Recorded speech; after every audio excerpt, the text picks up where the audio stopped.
Welcome to hit TV. ఈ రోజు మనతో పాటు ఉన్నారు సోషల్ యాక్టివిస్ట్ కృష్ణకుమారి గారు. నమస్కారం మ్యామ్. నమస్తే. విజయసాయిరెడ్డి వైసీపీలో నుంచి కొన్ని గొడవలతో బయటకు వచ్చిన తర్వాత వైసీపీ మీదే కొన్ని ఆరోపణలు చేశారు. అయితే ఇప్పుడు మళ్ళీ విజయసాయిరెడ్డి వైసీపీలోకి వెళ్తారనే వార్త కూడా మనం వింటున్నాం. అంటే నిజంగా ఇన్ని అయిన తర్వాత మళ్ళీ వైసీపీలోకి ఛాన్స్ ఉంటుంది అని అంటారా? కాదండి, రాజకీయాల్లో ఎప్పుడు కూడా శాశ్వత మిత్రులు శాశ్వత శత్రువులు ఉండరు. అందుకని మనం ఏదైనా జరగచ్చు రాజకీయాల్లో. బాగా అసలు వీళ్ళు లేకపోతే పార్టీ లేదు అన్నవాళ్ళు పార్టీలోంచి బయటికి రావచ్చు. లేదు బండబూతులు తిట్టిన వాళ్ళని మళ్ళీ పార్టీలో చేర్చుకోవచ్చు. దానికి ఎగ్జాంపుల్ ఒకప్పుడు చంద్రబాబు నాయుడు గారు మోడీని ఎంత తిట్టారండి, ఎలాంటి మాటలు మాట్లాడారండి. ఆయన మళ్ళీ మోడీని ఇప్పుడు పొగడట్లా. మొన్న అక్కడ భోగాపురం ఎయిర్పోర్టు ప్రారంభోత్సవంలో ఎంత పొగిడారండి, చూసాంగా. అసలు దీని అన్నిటికన్నా అసలు ఎన్డీఏతో పొత్తు పెట్టుకోవడం ఏంటండి? అసలు ఆయన అలా పొత్తు పెట్టుకుంటాడని ఎవరన్నా ఊహించారా? అందుకని ఏంటంటే మనం అలాగే అంతకుముందు మోడీ కూడా చంద్రబాబు నాయుడు అంతకంటే ఎక్కువ మాట్లాడినాడు. నీకు అసలు విలువలు లేవు, నువ్వు సీనియర్ అని చెప్పుకుంటావు కానీ నువ్వు ఇవాళ తిడతావు, రేపు పొద్దున వెళ్ళి వాళ్ళతో కలుస్తావు, ఇలాంటి సీనియారిటీ అయితే నాకు అక్కర్లేదని మోడీ కూడా తిట్టాడు. మరి పవన్ కళ్యాణ్ ఎంత తిట్టాడండి? ఆంధ్రప్రదేశ్ రాజధాని విషయంలో పాచిపోయిన లడ్డు అని చెప్పి మోడీని తిట్లా. మళ్ళీ మోడీని ఇప్పుడు ఏం మాట్లాడుతున్నాడు? ఇప్పుడు పిల్లలు ఏదో తిట్టారని చెప్పి ఈయన కళ్యాణ్ 21 మంది పిల్లలు చచ్చిపోతే వాళ్ళ గురించి బాధ లేదు. 24 లక్షల మంది పిల్లలు చదివి చదివి చదివి పరీక్షలు రాసి మళ్ళీ అష్టకష్టాలు పడి మళ్ళీ పరీక్ష రాయాల్సి వస్తే మీకు ఎవ్వరికి బాధ అనిపించలేదు.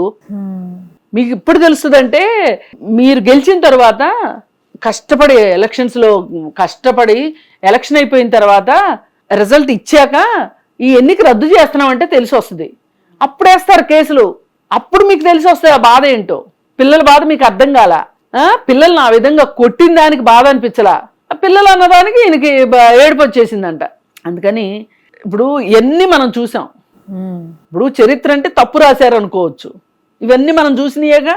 మరి వీళ్ళందరూ కలవగలేంది విజయసాయిరెడ్డి జగన్మోహన్ రెడ్డితో కలిస్తే ఏమైందండి?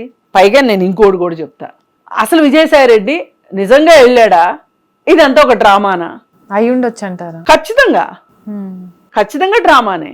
ఆ రోజు వైసీపీ పార్టీ ఓడిపోయినందుకు ఎవరో ఒకళ్ళని బలి చేయాలి, ఒక బలి పశువుని బలి చేయాలి. దానికి విజయసాయిరెడ్డిని బలి చేశారు. ఓకే. విజయసాయిరెడ్డికి కూడా అప్పుడు కాస్త ఏమంటారు దాక్కోవాల్సిన పరిస్థితి వచ్చింది. ఆయన వైజాగ్లో చేసిన కుంభకోణాలకు కావచ్చు, మన భూముల విషయంలో కావచ్చు, దేవాదాయ ధర్మాదాయ భూములు ఎండోమెంట్ భూముల విషయంలో కావచ్చు, అలాగే ఎండోమెంట్ భూముల విషయంలో శాంతి అనే ఆమెకి సంబంధించిన ఇష్యూలో కావచ్చు, ఆయన కొంచెం అండర్ గ్రౌండ్కి వెళ్ళాల్సిన పరిస్థితి వచ్చింది.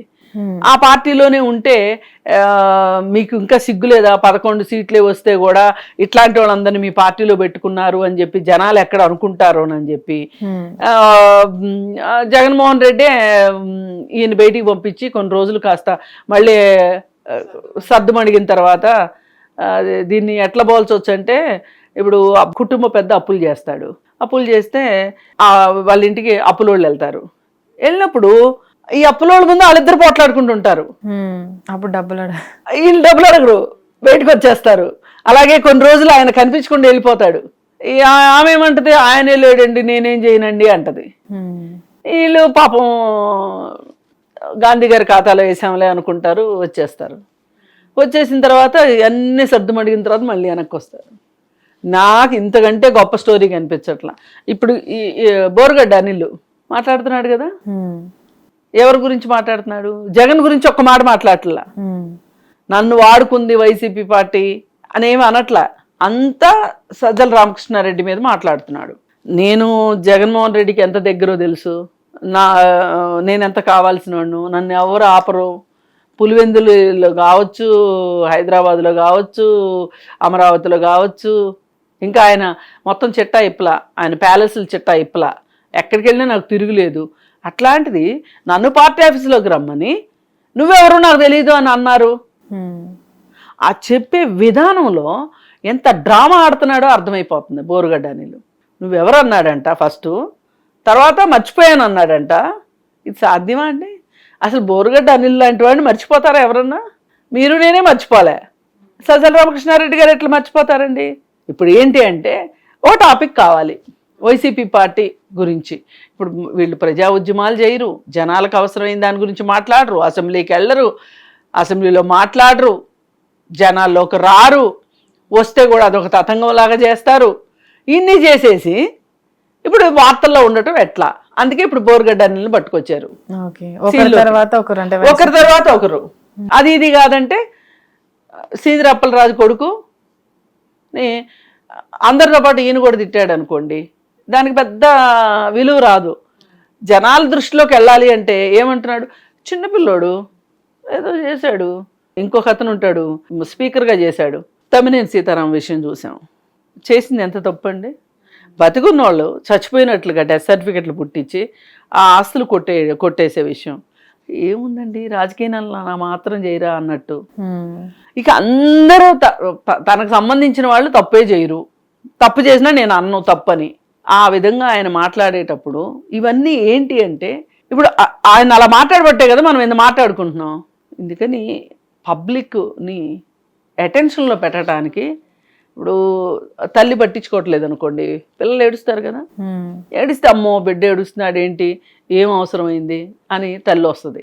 అట్లాగే వీళ్ళు కూడా ఏంటంటే జనాల దృష్టిని ఆకర్షించడానికి ఆయన వెళ్ళాడు మళ్ళీ వస్తున్నాడు, ఇవన్నీ వార్తల్లో ఉండటానికి, అంతకంటే వేరేగా నాకేం కనపట్టలేదు. ఒకవేళ అంటే విజయసాయి రెడ్డి మళ్ళీ వైసీపీలోకి వెళ్ళిన తర్వాత, అంటే ఇతను ఏదైతే వైసీపీ పార్టీ పైన ఆరోపణలు చేశారో ఆ టైంలో కూడా చాలా మంది రియాక్ట్ అయ్యారు వైసీపీ పార్టీ నుంచి, అంటే ఈ విధంగా మాట్లాడుతున్నారు అని ఇతని పైన కూడా వాళ్ళు ఆరోపణలు చేయడం జరిగింది. అంటే మళ్ళీ వెళ్ళి ఇది ఒక డ్రామా అయినప్పటికీ మళ్ళీ వెళ్ళి ఆ పార్టీలో ఉన్నటువంటి నాయకులతో అంటే కలిసి ఉండడం అనేది కష్టంగానే చూడొచ్చు. ఏముండదు అవన్నీ కూడా. ఈయన ఏ రోజన్నా జగన్మోహన్ రెడ్డిని ఏమన్నా అన్నాడా? బయటకు వచ్చిన ఎవ్వరు కూడా టార్గెట్ ఒకరినొకరు చేసి ఈ నల్ల జగన్మోహన్ రెడ్డి ఈ నల్ల. ఇప్పుడు కూడా బోరుగడ్డ అనిల్ గురించి జగన్మోహన్ రెడ్డి నోరిప్పట్ల, జగన్మోహన్ రెడ్డి బోరుగడ్డ అనిల్ ఏమనట్ల. ఈ నాటకము అంతర్నాటకం అంతా వీళ్ళు నడిపిస్తున్నారు. అందుకే అంటారు పాత రోజుల్లో సామెత ఉంది, లోగుట్టు పెరుమాళ్ళకి ఎరుక అని. అందుకని ఇదన్నీ నేను డ్రామా కిందే చూస్తాను. చూశారు కదా, మరొక ఇంటర్వ్యూతో మళ్ళీ కలుద్దాం. అంతవరకు చూస్తూనే ఉండండి hit TV. Hit TV app, ఇందులో short news, live news, entertainment shows, movies, digital magazines తో పాటు మీ జిల్లా వార్తలను కూడా ఫ్రీగా చూడొచ్చు. ఇంకెందుకు ఆలస్యం, వెంటనే హిట్ టీవీ యాప్ ని డౌన్లోడ్ చేసుకుని ఫ్రీగా ఎంటర్టైన్మెంట్ పొందండి. Hit TV app. Hit TV app. Please download hit TV app. Hit TV app ని ఫ్రీగా డౌన్లోడ్ చేసుకుని ఎంజాయ్ చేయండి. మీకు నచ్చిన ఎంటర్టైన్మెంట్ కోసం హిట్ టీవీ యాప్ ని ఫ్రీగా డౌన్లోడ్ చేసుకుని ఎంజాయ్ చేయండి. హిట్ టీవీ యాప్ ని డౌన్లోడ్ చేసుకుని ఆస్వాదించండి, ఆశీర్వదించండి. ఇంతమంది సెలబ్రిటీలు హిట్ టీవీ యాప్ ని డౌన్లోడ్ చేసుకోండి అని చెప్తున్నారంటే ఎంత మంచి యాప్ ఆలోచించండి.